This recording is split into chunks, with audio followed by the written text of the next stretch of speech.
Hace mucho que tengo fobia a los payasos, ver uno simplemente hace que me lleguen escalofríos y querer alejarme de él lo más pronto posible. Y es que, hace ya unos 8 años, cuando tenía tan solo 6 años de edad, estaba viviendo en casa de mi abuela, ya que mis padres estaban siempre teniendo discusiones y la abuela decidió que era mejor que me quedara con ella unos días mientras se tranquilizaban, pero esos 3 días serían todo lo contrario a tranquilidad, se convertirían en la memoria más horrible de mi vida. El primer día que llegué a casa de la abuela me sentía de lo más triste por mis padres, todavía podía escuchar cómo se gritaban uno al otro. Mi abuela, quien siempre me ha querido mucho, me llevó hacia su cuarto, donde había un cofre con algo de polvo encima, como si no lo hubieran tocado en muchos años. La abuela abrió el cofre y dentro de él se encontraban muchas chucherías viejas que ya no recuerdo, pero lo que más llamó mi atención, fue que la abuela del fondo del sarcófago sacó un muñeco muy extraño, era la figura de un payaso, pero este tenía algunas deformidades, como que su cuello era mucho más largo de lo normal, y su cuerpo era redondo de la parte de abajo. No daba un aspecto gracioso, sino llamativo, pero lo que más me llamó la atención fue esa sonrisa que tenía en su cara, una cara completamente pálida, con ojos pequeños y negros, hasta podías observar tu propio reflejo en ellos, labios remarcados con pintura roja muy finamente alrededor de ellos. La abuela me lo quiso obsequiar como un compañero para no sentirme solo. Al principio lo acepté con gusto, ya que me parecía un juguete bastante divertido con esa forma de pino que tenía. Sin embargo, las cosas se vieron bastante feas esa noche.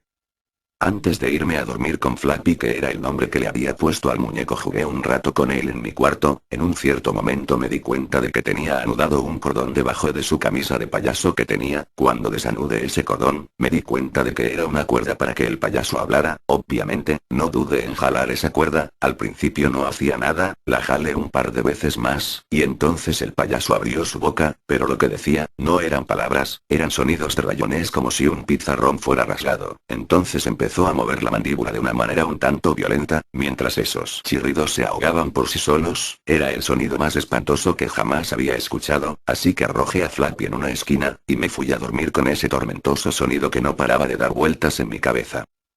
Al siguiente día, le dije a mi abuela sobre el problema de Flappy, entonces ella, extrañada, lo tomó y se lo llevó a revisarlo para ver cuál era el problema. Yo esperé en la sala nervioso por ese molesto sonido, y sin darme cuenta, ese chillido volvió a sonar. Ahora era más bien el chillido de una señora llorando desesperadamente, gritando de forma desgarradora. En ese momento solo me tapé los oídos e intenté no pensar en ese sonido. De pronto, la abuela estaba bajando las escaleras lentamente, paso por paso, y estaba pálida, más de lo que una persona sin haber comido por días debería estar. La abuela se me acercó lentamente y de repente intentó estrangularme violentamente. Me levanto del suelo y empezó a presionar mi garganta, casi me rompe el cuello mientras me levantaba, me gritaba obscenidades y maldiciones. Seguido escuché cómo gritaba desesperadamente, me soltó y rompió el cristal de un viejo reloj que tenía, y con los cristales, se sacó los ojos mientras estos le chorreaban sangre por todas partes, se cortó la quijada desde las mejillas dándole un aspecto cadavérico impactante, luego se tiró al suelo y empezó a azotar su cabeza violentamente una y otra vez contra el suelo. Primero vi cómo se rompía sus propios dientes, luego su nariz, luego su cráneo, y falleció desangrada en el suelo de su propia sala. En ese momento yo estaba en estado de shock. Después de presenciar aquel acto satánico de sangre, solo me quedó quedarme parado observando el cuerpo de la abuela. Entonces solamente subí las escaleras, tomé a aquel muñeco y salí caminando de la casa tranquilamente. No lloré y ni siquiera produje sonido alguno, solo caminé lejos de ese lugar.